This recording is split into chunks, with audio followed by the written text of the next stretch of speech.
The secrets of the Shiledars. ಈ ಸೀರೀಸಲ್ಲಿ Rajeev, Ashish Vidyarthi, Gaurav Amlani and Sai Tamhankar ಮುಖ್ಯ ಪಾತ್ರಗಳನ್ನ ಮಾಡಿದ್ದಾರೆ. ಇದರಲ್ಲಿ ಟೋಟಲ್ ಆಗಿ 6 ಎಪಿಸೋಡ್ಸ್ ಇದಾವೆ. ಪ್ರತಿ ಎಪಿಸೋಡ್ಗಳು 30 to 35 ಮಿನಿಟ್ಸ್ ಇರುತ್ತೆ. ಸೀರೀಸ್ ಮಾತ್ರ ಕ್ರೇಜಿ ಅಡ್ವೆಂಚರಸ್. ಫಿಕ್ಷನ್ಗೆ ಹಿಸ್ಟ್ರಿನ ಆ್ಯಡ್ ಮಾಡಿಕೊಂಡು ಸೈಕಾಗಿ ತೆಗೆದಿದ್ದಾರೆ. ಇದ್ರ ಬಗ್ಗೆ ಇನ್ನೂ ಡೀಟೇಲ್ ಆಗಿ ಮಾತಾಡೋಣ. ಅದಕ್ಕೂ ಮುಂಚೆ ಚಾನಲ್ಗೆ ಹೊಸಬ್ರಾಗಿದ್ರೆ ಸಬ್ಸ್ಕ್ರೈಬ್ ಮಾಡಿಕೊಂಡು ಪೂರ್ತಿ ವಿಡಿಯೋ ನೋಡಿ. ಇಷ್ಟ ಆದರೆ ಒಂದು ಲೈಕ್ ಕೊಟ್ಟು ಶೇರ್ ಮಾಡಿ. ಈ ಸೀರೀಸ್ನ ಪ್ಲಾಟ್ ಏನಂದ್ರೆ, ರವಿ ಮತ್ತೆ ಅವನ ಪಾರ್ಟ್ನರ್ಸ್ ಛತ್ರಪತಿ ಶಿವಾಜಿ ಮಹಾರಾಜ್ ಅವರ ಟೈಮ್ ಪೀರಿಯಡ್ನಲ್ಲಿ ಮುಚ್ಚಾಕಿರೋ ಟ್ರೆಷರ್ನ ಹುಡ್ಕಕ್ಕೆ ಅಂತ ಹೋಗ್ತಾರೆ. ಪಾಯಿಂಟ್ ಏನಂದ್ರೆ, ಈ ರವಿ ಯಾರು, ಅವನಿಗೂ ಈ ಟ್ರೆಷರ್ಗೂ ಏನು ಕನೆಕ್ಷನ್, ಆ್ಯಂಡ್ ಈ ಅಡ್ವೆಂಚರಸ್ ಜರ್ನಿಯಲ್ಲಿ ಏನೇನು ಪ್ರಾಬ್ಲಮ್ಸ್ ಆ್ಯಂಡ್ ಟ್ವಿಸ್ಟ್ಗಳು ಎದುರಾಗ್ತವೆ, ಅದನ್ನೆಲ್ಲ ಫೇಸ್ ಮಾಡಿಕೊಂಡು ಆ ಟ್ರೆಷರ್ನ ಹುಡುಕ್ತಾನ ಇಲ್ವಾ ಅನ್ನೋದೇ ಈ ಸೀರೀಸ್ನ ಒನ್ಲೈನ್ ಸ್ಟೋರಿ. ಇನ್ನು ಫಸ್ಟ್ ಎಪಿಸೋಡಿಂದ ಲಾಸ್ಟ್ ಎಪಿಸೋಡ್ವರೆಗೂ ಪ್ರತಿ ಸಿಚುವೇಶನ್ ಆ್ಯಂಡ್ ಪ್ರತಿ ಸೀನ್ಸ್ಗಳು ತುಂಬ ಇಂಟ್ರೆಸ್ಟಿಂಗ್ ಆಗಿ ಬರ್ಕೊಂಡಿದ್ದಾರೆ. ಇಡೀ series full of adventurous journey ಆಗಿರುತ್ತೆ. ಆ್ಯಂಡ್ ಆ ಜರ್ನಿ ಜೊತೆಗೇನೆ ನಮ್ಮನ್ನು ಸಹ ಕರ್ಕೊಂಡೋಗುತ್ತೆ. ಇದ್ರ ಮಧ್ಯೆ ಹೊಸ ಹೊಸ ವಿಷಯಗಳು, ಹಿಸ್ಟ್ರಿ ಇನ್ಫಾರ್ಮೇಷನ್, ಏನ್ಷಿಯಂಟ್ ಸ್ಕಲ್ಪ್ಚರ್ನ ತೋರಿಸೋದಾಗ್ಲಿ, ಶಿಲೇದಾರ್ಸ್ಗಳ ಬಗ್ಗೆ ಹೇಳೋದಾಗ್ಲಿ, ಮೇಯ್ನ್ ಆಗಿ ಛತ್ರಪತಿ ಶಿವಾಜಿ ಮಹಾರಾಜ್ ಮತ್ತೆ ಅವರ ಟೈಮ್ ಪೀರಿಯಡ್ನ ಯೂಸ್ ಮಾಡ್ಕೊಂಡಿರೋದು ಈ ಸೀರೀಸ್ಗೆ ಬಿಗ್ಗೆಸ್ಟ್ ಮೇಜರ್ ಪಾಸಿಟಿವ್. ಆ್ಯಂಡ್ ಆ ಟೈಮ್ ಪೀರಿಯಡ್ನಲ್ಲಿ ಏನೇನು ನಡೆದಿತ್ತು ಅಂತ ನರೇಟಿವ್ ಮಾಡಿಕೊಂಡು ಅಷ್ಟೇ ಚೆನ್ನಾಗಿ ನಾನ್ ಸ್ಟಾಪ್ ಎಂಗೇಜ್ ಮಾಡಿಸೋ ಥರ ಸ್ಕ್ರೀನ್ ಪ್ಲೇನ ಬರ್ಕೊಂಡು ಆಡಿಯನ್ಸ್ನ ಒಂದು ಚೂರು ಡೈವರ್ಟ್ ಆಗದೆ ಇರೋ ಥರ ಪ್ರೊಸೀಡಿಂಗ್ಸ್ಗಳನ್ನ ತುಂಬ ಚೆನ್ನಾಗಿ ಎಕ್ಸಿಕ್ಯೂಟ್ ಮಾಡಿದ್ದಾರೆ.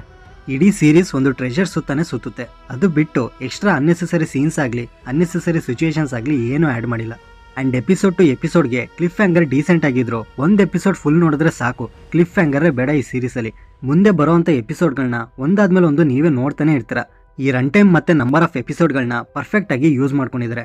ಆ್ಯಂಡ್ ಕೊನೆ ಆ 2 ಎಪಿಸೋಡ್ ಮಾತ್ರ ಕ್ರೇಜಿ ಆಗಿತ್ತು. ಯಾಕಂದರೆ ಆ ಟ್ರೆಷರ್ ರಿವೀಲ್ ಆಗಬೇಕಾದ್ರೆ ಛತ್ರಪತಿ ಶಿವಾಜಿ ಮಹಾರಾಜ್ ಬಗ್ಗೆ ನರೇಟ್ ಮಾಡಿಕೊಂಡು ಆ ಸೀನ್ಸ್ಗಳನ್ನ ಪೋರ್ಟ್ರೇ ಮಾಡಿ ರಿವೀಲ್ ಮಾಡ್ತಾರೆ. ಅದು ಮಾತ್ರ ಸಖತ್ತಾಗಿತ್ತು. ಜೊತೆಗೆ ಲಾಸ್ಟಲ್ಲಿ ಒಂದು ಟ್ವಿಸ್ಟ್ ಕೂಡ ಇರುತ್ತೆ. ಅದು ಕೂಡ ಅಷ್ಟು ಈಸಿಯಾಗಿ ಗೆಸ್ ಮಾಡೋಕ್ಕಾಗಲ್ಲ. ಇನ್ನು ಎಮೋಷನ್ಸ್ ಎಲ್ಲ ಒಂದು 2 ನಿಮಿಷ ಇರುತ್ತೆ ಅಷ್ಟೇ. ಅದು ಕೂಡ ಚೆನ್ನಾಗಿ ವರ್ಕ್ ಆಯಿತು. ಆ್ಯಂಡ್ ಇದಕ್ಕಿಂತ ಈ ಸೀರೀಸ್ ಬಗ್ಗೆ ಜಾಸ್ತಿ ಏನಾದರೂ ಹೇಳೋದಾದರೆ ಚೆನ್ನಾಗಿರಲ್ಲ, ಸ್ಪಾಯ್ಲರ್ ಆಗಿಬಿಡುತ್ತೆ. ಸೊ ನಾನು ಬರೀ ಹೇಗಿದೆ ಅಂತ ರೆಕಮೆಂಡ್ ಮಾಡೋದು ಅಷ್ಟೇ. ನೆಕ್ಸ್ಟ್ ಪರ್ಫಾರ್ಮೆನ್ಸಸ್ ವೈಸ್ ಪ್ರತಿಯೊಬ್ಬರು ಅವ್ರಿಗೆ ಕೊಟ್ಟಿರೋ ಪಾತ್ರನ ತುಂಬ ಚೆನ್ನಾಗಿ ಮಾಡಿದ್ದಾರೆ. ಸ್ಟಾರ್ಟಿಂಗ್ ಕತೆಗೆ ಬೇಗ ಕನೆಕ್ಟ್ ಆಗಿಬಿಡ್ತೀವಿ, ಬಟ್ ಕ್ಯಾರೆಕ್ಟರ್ಸ್ಗಳಿಗೆ ಹೋಗ್ತಾ ಹೋಗ್ತಾ ನಿಧಾನಕ್ಕೆ ಕನೆಕ್ಟ್ ಆಗ್ತೀವಿ. ಸೊ ಸ್ಟೋರಿಗೆ ಬೇಗ ಕನೆಕ್ಟ್ ಆಗೋದ್ರಿಂದ ಸ್ಟಾರ್ಟಿಂಗ್ ಆ ಕ್ಯಾರೆಕ್ಟರ್ಸ್ಗಳಿಗೆ ಕನೆಕ್ಟ್ ಆಗೋದ್ರ ಬಗ್ಗೆ ಅಷ್ಟು ಯೋಚನೆನೇ ಬರಲ್ಲ. ಆ್ಯಂಡ್ ಈ ಟೆಕ್ನಿಕಲ್ ವಿಷಯಕ್ಕೆ ಬರೋದಾದರೆ cinematography, visuals, production design, editing ಎಲ್ಲ ಕ್ರಿಸ್ಪ್ ಆಗಿ ಸಖತ್ತಾಗಿದೆ. ಆ ಟ್ರೆಷರ್ ಅಂಟಾಗಲಿ, ಆ ಜರ್ನಿಲಿ ಬರೋ different locations, Asian sculptures, caves ಇವೆಲ್ಲ ರಿಯಲಿಸ್ಟಿಕ್ ಆಗಿ ಚೆನ್ನಾಗಿತ್ತು. ಇನ್ನು BGM ಕೂಡ ಸಿಚುಯೇಷನ್ಗೆ ತಕ್ಕಂತೆ ತುಂಬ ಎಫೆಕ್ಟಿವ್ ಆಗಿದೆ. ಸೊ ಓವರ್ ಆಲ್ ಈ ಸೀರೀಸ್ ಮಾತ್ರ ಹೈಲಿ ರೆಕಮೆಂಡೇಶನ್. ಯಾರು ಮಿಸ್ ಮಾಡಬೇಡಿ. ಟೋಟಲ್ ಒಂದು 3 ಅವರ್ಸ್ ಆಗುತ್ತೆ ಅಷ್ಟೇ. ಒಂದು ಕಡೆ ಲ್ಯಾಗ್ ಆಗಲಿ, ಬೋರ್ ಆಗಲಿ ಅನ್ನೋ ಮಾತೇ ಇಲ್ಲ. ನೀವು ಕೂಡ ಆ ಟೈಮಿಗೆ 100% ವರ್ತಿದೆ. ಯಾವುದೇ ಅಡಲ್ಟ್ ಕಂಟೆಂಟ್ ಏನೂ ಇರಲ್ಲ. A pure solid adventurous series. Family, friends and ಮಕ್ಕಳು ಜೊತೆಗೂ ನೋಡ್ಬೋದು. ಆ್ಯಂಡ್ ಈ ಸೀರೀಸ್ ನಿಮಗೆ Disney+ Hotstarನಲ್ಲಿ ಕನ್ನಡ ಭಾಷೆಯಲ್ಲೇ ಸಿಗುತ್ತೆ. ಡಬ್ಬಿಂಗ್ ಕೂಡ ತುಂಬ ಚೆನ್ನಾಗಿದೆ. ಇದಕ್ಕೆ ನಾನು ಕೊಡೋ ರೇಟಿಂಗ್ 10ಗೆ 9.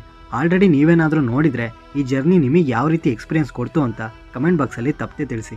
ಸೊ ಈ ರಿವ್ಯೂ ನಿಮ್ಗೆ ಏನಾದರೂ ಇಷ್ಟ ಆಗಿದ್ರೆ ಲೈಕ್ ಮಾಡಿ, ಶೇರ್ ಮಾಡಿ. ಹೊಸಬ್ರಾಗಿದ್ದರೆ ಈ ಚಾನಲ್ನ ಸಬ್ಸ್ಕ್ರೈಬ್ ಮಾಡಿಕೊಂಡು ಪಕ್ಕದಲ್ಲಿರೋ ಬೆಲ್ ಐಕನ್ನ ಪ್ರೆಸ್ ಮಾಡಿ.